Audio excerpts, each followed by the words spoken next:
Combining selectors is a very powerful technique that allows you to more precisely target DOM elements. In this lecture, we're going to take a look at some of the most common ways of combining CSS selectors.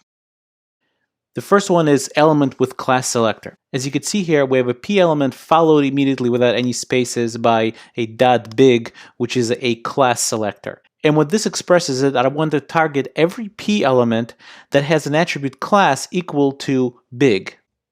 Note the lack of space between the element and the class definition.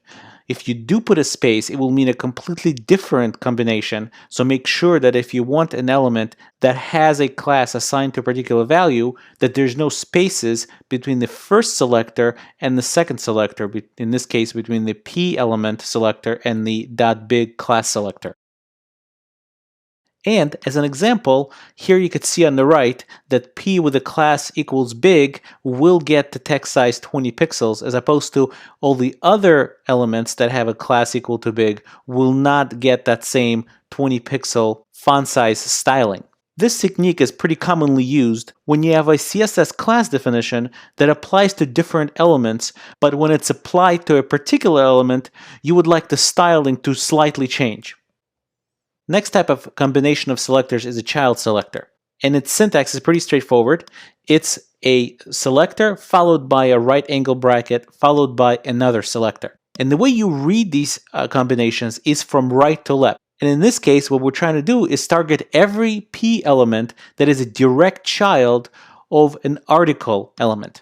So in this example, you could see that the p element that is a direct child of an article element will get the styling of color blue applied to it, as opposed to a regular p element that will obviously be unaffected, but also a p element that is inside an article element, but not a direct child of it. So there's a div element that's contained within the article element, and only then is the p element contained within the div. So since the p element is not a direct child of the article in the second case, its font styling is unaffected. Another type of selector is a descendant selector, and the syntax of it is selector space another selector. And just like before, you read it from right to left. So in this case, what we're trying to do is target every p element that is inside at any level of an article element, which means that even if it's not a direct child, or even if it's deep down, as long as one of its parents in its ancestry is an article, this rule will apply. So for example, in this case, it is a direct child of an article and the text will turn blue. In this case, it's going to be completely unaffected because it's not inside of an article element altogether. And in this case, it will still turn blue, that even though it's not a direct child of the element, since we're using a descendant selector combination, the p element is still technically inside the article, even though it's not a direct child, and will have its text turn blue. Now, I want to point out that these selector combinations aren't limited to element selectors, even though that's what I've used in the examples.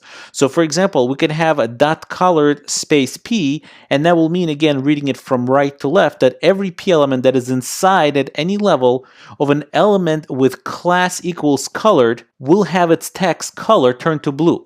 In the case of on the right, we're using a direct child selector to say that every element with the attribute class equal to colored that is direct child of an article element will have its text turn to blue. Let's take a look at a few coding examples to see these combinations in action.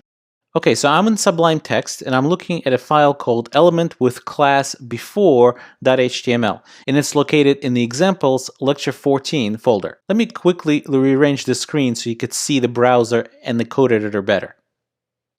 Okay, so you can see we have a pretty simple HTML document. Let's take a look at its structure. We have an h1 tag whose class is highlight. We have a couple of paragraph tags. One just a regular paragraph tag, and another one has a class highlight applied to it, and we have a div tag that has actually two classes applied to it called main point and highlight. And notice the way you apply multiple classes to an element is just by listing them in the class attribute with a space between them. Okay, so let's go ahead and write some selector rules. So the first one we want to do is we want to target everything with class highlight. Well, that's very easy. We've done that before. That's just dot highlight. We'll save that and we'll preview the difference in the browser, and we see that everything with the class highlight does in fact have the background color turned to green.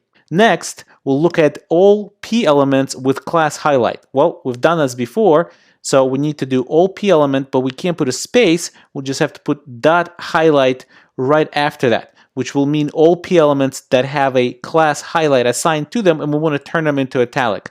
So let's save that and refresh the browser, and we could see that the P element that has a class equal to highlight did in fact turn italic. Next, we'll combine two class elements. In this case, we want all the elements with class highlight as well as with class main point. If both of those classes get applied to the same element, we want that element to turn red and its background color to turn black. So the way we could specify that is just to say dot highlight dot main point. That is to say that an element that has highlight class and also has a main point class assigned to it should be colored red and background black. Let's go and refresh this, and sure enough, the last element on the page, the div that has both classes assigned to it, has its styling affected in the way we want it. Next, let's take a look at the file called child_selector_before.html. Let's go ahead and quickly examine its HTML structure. It has a couple of section tags. The first section tag has an h2 tag called subheading 1, a div tag, and inside the div tag we have the article tag. In the second section, we have an article tag that is a direct child of this section tag.